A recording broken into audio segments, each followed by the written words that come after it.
everybody's doing great? Yes, this is cozy. Wow. All right. All right. So, hello and welcome to Chronic Challenges, a nurse's podcast on all things pertaining to chronic illness. On today's episode, we will be discussing how the socioeconomic status of breast cancer patients can affect their ability to access timely and quality care. With us today are nursing students from the University of Ottawa, I'm Jenna Sakeley. Jennifer Wheeler. I'm Eunice Kingafat. Normoxon. So welcome everyone. Thank you so much for joining us today. For sure. Hello. It is nice to be able to get together today to talk about this important ethical issue and how it affects nurses. All nurses students going out into the profession soon, we are going to face many ethical challenges. So it is good to be able to discuss ethical issues and understand the underlying causes, what possible solution we may be able to come up with, and what we can do as nurses to make a difference in the lives of the poor. Exactly. So let's get started. Today we're going to be discussing breast cancer. It is the most common cancer diagnosed among women in Canada, with 1 in 8 women experiencing breast cancer in their lifetime and tens of thousands of cases being diagnosed each year in Canada. So I want to ask though, why is this an issue for patients of low socioeconomic status? Yeah, so sadly, research has shown that patients with a low socioeconomic status who have breast cancers are disproportionately affected by poor health outcomes. And then, for example, vulnerable and marginalized groups with limited finances, financial meaning, belongings to certain race or ethnic backgrounds, and patients residing in rural settings. Yeah, okay. So let's talk about what kind of challenges these patients face. Jenna? These patients face the challenges of accessing and receiving timely, quality care because they often reside in more remote and underserviced regions. Challenges in these regions include limited access to a primary care provider and longer wait times for diagnostic testing and treatment. And the quality of available treatment for these patients is also a concern. Yeah, many treatment options actually available to patients of low SES are not based on the latest research. For example, breast cancer patients with stage 4 metastatic breast cancer with high SES and financial means can gain access to genetically targeted therapies, which can significantly improve health outcomes. So this custom-tailored precision medicine that's available to people of higher SES can actually prevent mortality and significantly extend the life of a patient. For instance, if you had the financial means, you could travel to Duke Cancer Institute in Durham, North Carolina, where you could pay for private care that would include genetic testing of your tumor and receive a targeted therapy approach that specifically targets the tumor without causing any damage to the rest of the body, like radiation and chemotherapies traditionally do. So this can increase your likelihood of survival, especially in cases of advanced breast cancer. And sadly, not everyone has the luxury of being able to seek out these specialized treatments and this cure of this ethical issue. So let's analyze the moral dimension of this issue. We would need to ask ourselves if this is ethical that patients of lower SCS are more likely to have poor health outcomes because of these lack of financial means. Right, so we need to ask ourselves, should financial means dictate the quality of care breast cancer patients receive? And if a patient lives or dies, is it wrong or fair, or just how does this disparity impact patients on an individual, community, and societal level? Let's talk about why this is an important ethical issue for nurses. Eunice? Yeah, it is certainly an important ethical issue for nurses because nurses are at a primary point of contact for patients, and often the healthcare provider will spend the most time with patients, delivering comprehensive patient care center. The role position nurses as critical advocate for their patients' needs, particularly in addressing health, physical, emotional, and spiritual dimensions. Yeah, that's so true. So for nurses witnessing the effects of these disparities, it can actually lead to a significant amount of moral distress. And so moral distress can arise when nurses or anyone are aware of ethically appropriate courses of action, but they can't actually be deliverable because of things like constraints and systemic barriers or resource limitations that prevent their implementation. So in the context of low SES breast cancer patients, a nurse may experience profound moral distress while caring for a patient, especially if their condition is deteriorating due to delayed access to timely and quality care. Yes, so while these state-of-art treatments has potential to improve the health outcomes significantly, yes, yet the systemic inequalities may render in access to vulnerable populations. So nurses may feel powerless to bridge these gaps, these desperate recognizing the life-saving potentials of timely and equitable care, leading to emotional exhaustion, frustration, and ethical disappointment. So how do we go about addressing these challenges, Eunice? Well, addressing these challenges will require system changes to healthcare delivery, ensuring equitable access to advanced treatment, regardless of socioeconomic status, fostering supportive environment for nurses to negative and ethical complexity of care. Mm-hmm. What can nurses do for these patients? So nurses can play a pivotal role by advocating for equitable access to advanced treatment, educating their patients, their family about available resources and care options, and raising awareness for ethical disparity in healthcare deliveries. Yeah, and adding to that, nurses can actively engage in conversations with policymakers, healthcare administrators, and other stakeholders who have the authority to implement systematic changes. This can ensure the needs of underserved breast cancer patients and address things effectively. So Jenna, would you like to start this conversation, dive into the ethical dimensions of this topic? Sure. Some ethical dimensions that are important for nurses to consider for those who have breast cancer and have varying economic status include patient autonomy, equity, access to care, ethical resource allocation, and the continuity of care. So let's first discuss patient autonomy. In this area, we as nurses need to consider and be able to support our patients in making informed decisions about treatment plans or potentially preparing them for palliative care / making educated end-of-life choices. We need to consider when discussing and educating our clients, as this could be a very sensitive time for them and topic. By engaging in active listening and providing best practices to our clients, we can make this hard time easier for them. Okay. So I agree with you, Jenna. So one major ethical issues in breast cancer is the care's quality in accessing care, especially for patients with low socioeconomic status. So these patients face barriers in financial costs, limited insurance, geographic challenges, making it harder for them to access early detection or advanced treatment. Meanwhile, patients with higher socioeconomic status often receive more quicker and easier, creating a significant gap. So these inequalities violate the ethical principles of fairness, which demand equal access to healthcare for everyone. So based on the research from Duke's Cancer Association highlights how financial toxicity, the high cost of care, can delay or prevent treatment for low socioeconomic patients. Addressing these requires policies like subsidies for preventive care and expanded insurance coverage. Another issue is the lack of representation for these low socioeconomic groups in clinical trials. Without inclusive research, treatments may not address these unique needs.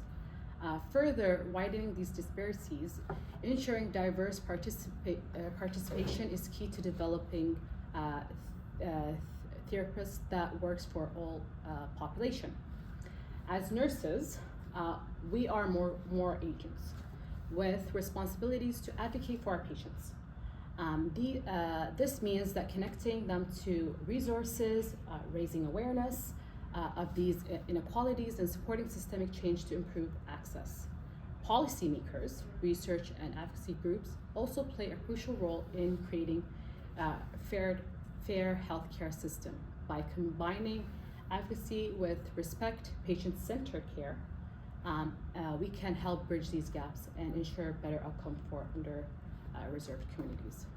Yes, building on what Noor said, ethical resources allocation is another critical issue. People with low socioeconomic status may face biases or depolarization when trying to access care. Wealthier patients often have direct access to specialized and advanced treatment, while low socioeconomic status patients are left to navigate longer wait times and limited resources. So this disparity is especially pronounced in rural communities, where specialists are scarce. Nurses must advocate for better resources distribution, including bringing advanced care to underserved areas through mobile units or telemedicine. On what values and principles does this argument rest? Let's share a few. Ethical resources allocation rests on values like patient-centered healthcare, tailoring care to meet each patient's unique needs with compassion and respect, and healthcare equality. Eliminating disparity in breast cancer can care regardless of socioeconomic status or location. It emphasizes on innovation and research excellence, advancing treatment like those pioneered by Dr. Neil Spector, and collaboration and integration, fostering interdisciplinary effort for efficient care and ongoing research. Additionally, compassion and support ensures holistic care, efficient care, and ongoing research. Oh my God. Addressing physical, emotional, and psychological needs. These principles align with cultural safety, which promote respect, dignity, and non-discrimination by acknowledging deserved context. Addressing inequality, fostering respect, community, building trust, and empowering patients through education and autonomy. Together, these values guide a future healthcare system that is equitable, inclusive, and compassionate. And finally, the last dimension to consider is the continuity of care. Patients with higher SES can afford private caregivers, receive treatment faster, or even be able to access even better treatment options or palliative support, which would help their cancer be treated and managed quicker without environmental barriers. Whereas those with lower SES would have to depend on publicly funded services and have to experience longer wait times, which would impact their cancer because it's not being treated and cared for as fast as those who can access the resources quicker. In essence, all of these dimensions are important to consider when providing care for those who have different economic status. Nurses also need to be considerate of their personal biases, as they could have, because it could impact patients even wanting to continue to seek support from the healthcare system. There are definitely injustices for those who do not have the money or availability to access specialists, facilities, and care. Therefore, nurses need to realize and try their best in providing equal and ethical, unbiased care to all, because not everyone has the same access to resources, which could affect their health outcomes. A way nurses can do this is by engaging in a practice called cultural humility, by constant self-reflection of personal biases, engaging in continuous learning, and having mutual respect for their patients would improve their health outcomes. Encouraging legislation and acknowledging power imbalances can aid in providing better, continuous, equitable care for all. What a fantastic discussion. I mean, thank you everyone for breaking that all down. So the question now is, what can we as nurses do about this? Well, one thing we can look to is social media to raise awareness. Is everyone here on Twitter? I know I am. I am, but I don't. I don't access. Okay, well, let's come up with a tweet we can use to raise awareness about the disparities of breast cancer diagnosis and treatment. What do you all think about this tweet? Breast cancer disparities as a result of low SES, race, gender, and geography cause systemic barriers for the patient, resulting in delayed diagnoses, suboptimal treatment, and poorer health outcomes, including preventable mortality. Nurses must advocate for advanced equity through advocacy, education, and social justice while addressing intersecting oppressions. Together we can achieve equitable care for all. Hashtag health equity, hashtag intersectionality, hashtag nursing ethics. That's a long tweet. Can we even fit that in a tweet? We might need abbreviation a little bit. So beyond the social media, what else can we do as nurses? Eunice, do you have any suggestions? Do you have any? Absolutely. Absolutely, we can advocate for policies change. Nurses must advocate for policies like that address not only economic disparity, but also the overlapping system of oppression that affect patients. Intersectionality acknowledges the patient may face compounded disadvantages due to the factors such as race, gender, ethnicity, geographical location, and socioeconomic status. For example, a low SES patient from a marginalized racial group in a rural area may experience unique and layered challenges in accessing time and quality breast cancer care. Nurses can champion reforms that address the interconnected inequality to promote social justice in the healthcare delivery. Any other idea, no? So I have actually a bunch. So education and awareness, Okay. is super important as well. Nurses can educate patients and families about healthcare rights and available resources with considering the intersection of identifying and the systemic barriers. Okay.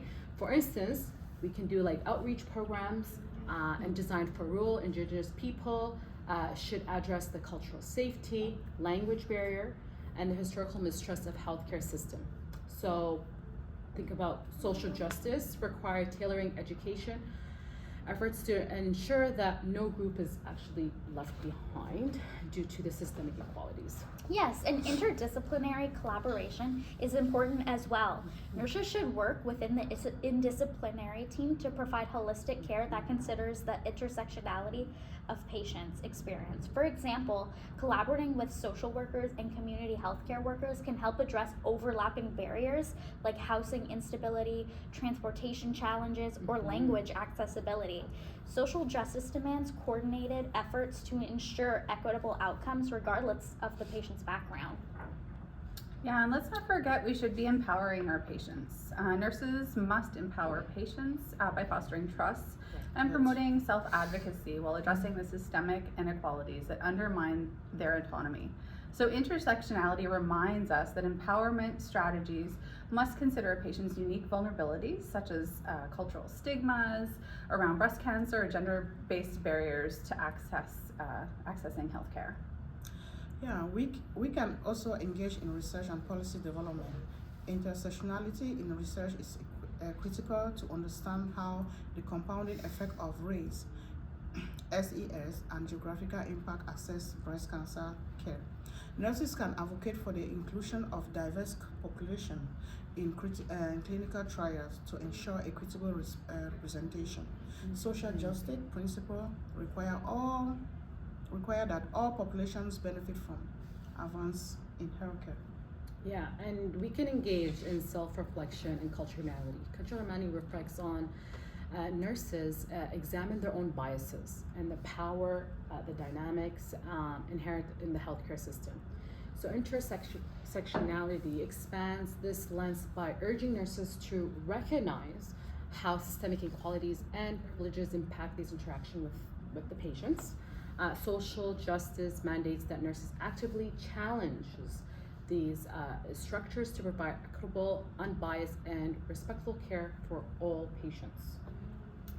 This is really a fantastic conversation. I feel we really got to the bottom of this ethical issue and came up with some really wonderful ideas of what each of us can do within our nursing professions to advance this issue. So thank you all for joining this group today to talk about this important ethical issue for nurses. And until next time, everyone, wishing everyone a healthy rest of your day. Thank Thank you. you. Bye.